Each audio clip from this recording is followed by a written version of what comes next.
Pemirsa, sebelum kita lanjutkan perbincangan, saya akan coba memeriksa satu demi satu ayat dalam Undang-Undang Nomor 2 Tahun 2002 Pasal 11 untuk dikonfirmasi kepada narasumber satu persatu untuk mengetahui apakah benar atau tidak Presiden melanggar undang-undang ini atau sebaliknya. Dalam pasal 11 ayat 1 Undang-Undang Nomor 2 Tahun 2002 disebutkan bahwa Kapolri diangkat dan diberhentikan oleh Presiden dengan persetujuan Dewan Perwakilan Rakyat. Kemudian di ayat 2-nya dinyatakan usul pengangkatan dan pemberhentian Kapolri diajukan oleh Presiden kepada Dewan Perwakilan Rakyat disertai dengan alasannya.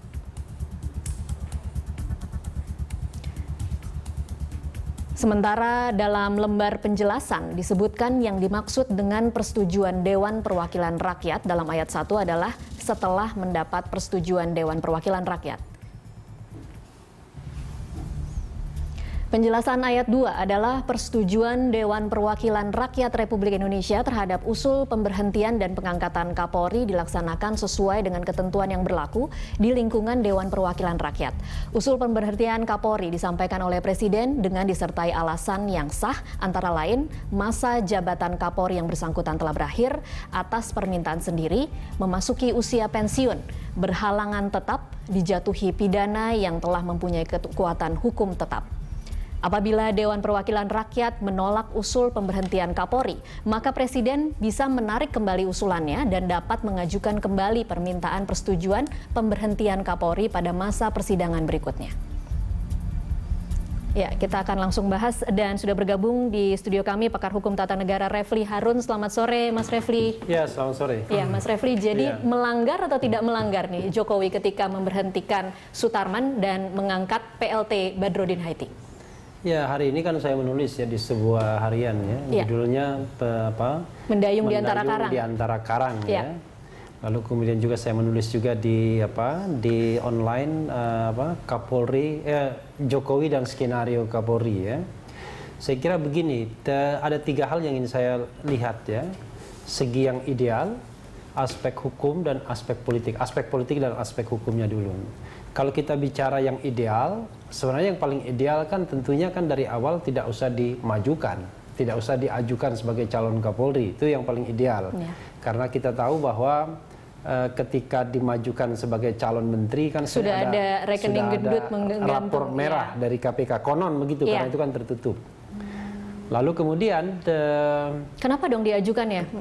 Ya, saya kira kita semua tahu ya, Presiden saya kira dihimpit juga oleh kekuatan-kekuatan di sekitarnya yang getol mendorong Budi Gunawan ini sebagai calon Kapolri. Benar dihimpit ya? Dan fortunately, entah fortunately atau unfortunately, tiba-tiba semua kekuatan politik sepakat. Nah, ini yang menariknya ya.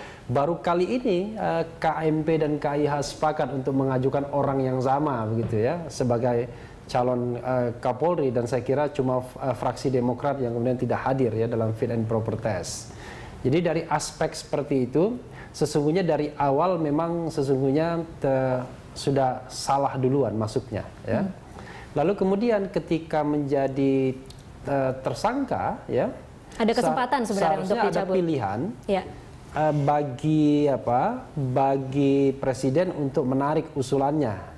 Tetapi itu tidak dilakukan, tetapi di sisi lain saya kira DPR tidak juga benar, karena ketika yang bersangkutan menjadi tersangka, bukannya kemudian diklarifikasi terlebih dulu, ya, malah cepat-cepat dilakukan fit and proper test. Padahal kita tahu kan ada waktu 20 hari sesungguhnya kan, cepat-cepat seperti orang yang berlari kencang agar kemudian segera disahkan.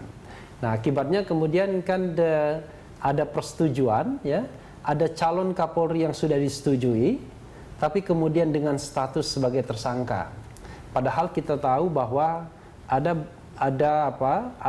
tidak hanya undang-undang Polri sesungguhnya, tetapi ada undang-undang lain yang juga, misalnya undang-undang KPK itu pasal, kalau tidak salah pasal 12 ayat 1 poin E, itu bisa KPK bisa minta ya atasan pejabat yang menjadi tersangka untuk dinonaktifkan, misalnya begitu. Nah, jadi sesungguhnya kita kan punya tradisi di zaman SBY menurut saya sudah baik menteri yang kemudian menjadi tersangka disuruh mengundurkan diri sebagai sebuah fatsun politik. Ya. Tapi ini belum menjadi pejabat malah mau diangkat begitu. Ya, alasannya macam-macam ya. Misalnya presumption of innocence dan lain sebagainya dan lain sebagainya. Nah, karena itu saya kira dari aspek politik saya kira sudah berkelindan kepentingan yang saya kira susah untuk menyatakan bahwa ini tidak ada aspek politiknya, besar sekali, kental sekali. Nah, sekarang yang ketiga dari aspek hukum, pilihan bagi presiden setelah persetujuan DPR itu kan bermacam-macam saya kira, dan juga sudah saya tulis di online itu. Pertama adalah melanjutkan memberhentikan Sutarman, lalu kemudian mengangkat Budi Gunawan. Itu yang rupanya diinginkan oleh hampir semua kekuatan politik yang ada. Tapi kalau itu dilakukan, maka kemudian akan muncul ironi dari revolusi mental, kan? Ya. Bahwa seorang tersangka... Bukannya sekarang sudah ada ironi revolusi mental? Ya, ironi sudah ada. Ironinya bertambah, yaitu seorang tersangka itu kemudian diangkat menjadi atau dilantik menjadi Kapolri. Okay. Rupanya kemudian relawan-relawan Jokowi kemudian protes, ya, lalu kemudian akhirnya tidak jadi skenario ini, walaupun kemudian kita tahu elit-elit politik di sekitar presiden memaksakan itu, ya, termasuk juga dukungan partai-partai dan elit-elit yang sebelumnya berseberangan. Yang kedua adalah pilihannya adalah melantik Budi Gunawan, tapi kemudian segera menonaktifkannya. Yeah. Segera mencopotnya. Kenapa itu tidak dilakukan? Kalau ini dilakukan, izin dulu DPR, kan?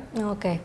Kalau misalnya presiden tidak mengizinkan, DPR tidak menyetujui, ya, sesuai dengan ketentuan pasal 11 ayat 5, maka Budi Gunawan tetap menjadi Kapolri, dan muncul lagi ironi itu, ya, ironi bahwa seorang tersangka menjadi Kapolri. Lalu kemudian pilihan ketiga adalah tetap mempertahankan Sutarman sampai mungkin Oktober, lalu kemudian menunda pelantikan Budi Gunawan. Kenapa juga itu bukan yang jadi pilihan? Ya karena aspirasinya barangkali adalah bagaimana mencopot Sutarman. Kita tidak tahu, itu harus ditanyakan kepada presiden sendiri, kan? Okay. Nah, pilihan yang keempat adalah mencopot Sutarman, lalu kemudian menunda pelantikan Budi Gunawan. Nah, untuk poin keempat ini adalah wilayah yang tipis-tipis sekali saya ingin mengatakan. Tetapi kalau kita bicara mengenai soal keabsahan hukumnya, kita harus lihat pasal 11 ayat 1 dan 11 ayat 5. Pasal 11 ayat 1 itu mengatakan bahwa pemberhentian dan pengangkatan dan pemberhentian Kapolri itu harus dengan persetujuan DPR. Itu yang pemberhentian permanen. Pasal 11 ayat 5 mengatakan bahwa dalam keadaan yang mendesak itu Kapolri itu bisa diberhentikan sementara. Jadi ini nonaktif, pemberhentian sementara, lalu ditunjuk pelaksana tugas dan kemudian dimintakan persetujuan DPR. Nah, orang kadang-kadang memotong seolah-olah persetujuan DPR itu hanya terbatas pada PLT-nya, bukan, tapi persetujuan satu paket itu, dan sesungguhnya asbabun nuzulnya adalah pemberhentian sementaranya itu.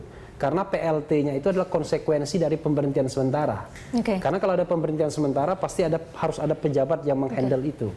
Nah, saya mengatakan yang dilakukan Jokowi ini tidak kedua-duanya secara kafah, tidak secara sempurna dua-duanya. Jadi sesungguhnya apa yang dilakukan Jokowi, saya melihatnya lebih pada pasal 11 ayat 1, yaitu pemberhentian permanen.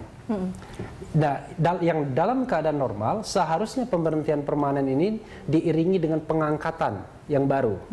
Tetapi persoalannya adalah, karena yang mau diangkat ini bermasalah dari sisi hukum, maka kemudian ditunda. Makanya kemudian bahasa yang digunakan ditunda, bukan kemudian dibatalkan. Oke, baik. Kita akan lanjutkan untuk membedah ayat selanjutnya. Ada ayat 3 yang menyebutkan persetujuan atau penolakan Dewan Perwakilan Rakyat terhadap usul Presiden sebagaimana dimaksud dalam ayat 2 harus diberikan dalam jangka waktu paling lambat 20 hari terhitung sejak tanggal surat Presiden diterima oleh Dewan Perwakilan Rakyat. Ya, tidak ada masalah dalam ayat ini. Kita lanjutkan. Kemudian di ayat 4, dalam hal Dewan Perwakilan Rakyat tidak memberikan jawaban dalam waktu sebagaimana dimaksud dalam ayat 3, calon yang diajukan oleh Presiden dianggap disetujui oleh Dewan Perwakilan Rakyat. Ini juga mungkin tidak ada masalah. Kita lanjutkan ke ayat 5. Nah, ini ayat 5, dalam keadaan mendesak, Presiden dapat memberhentikan sementara seperti yang tadi dikatakan oleh Mas Refli, memberhentikan Kapolri dan mengangkat pelaksana tugas Kapolri dan selanjutnya dimintakan persetujuan Dewan Perwakilan Rakyat. Nah, di sini sebenarnya kalau ada yang mau berdebat akan ada yang mengatakan apa benar mendesak dan kemudian ini bukan pemberhentian sementara. Nah, Mbak Tasya nggak membaca secara cermat. Coba baca lagi. Okay. coba baca lagi ayatnya. Oke. Ayat itu pemberhentian sementara. Oke.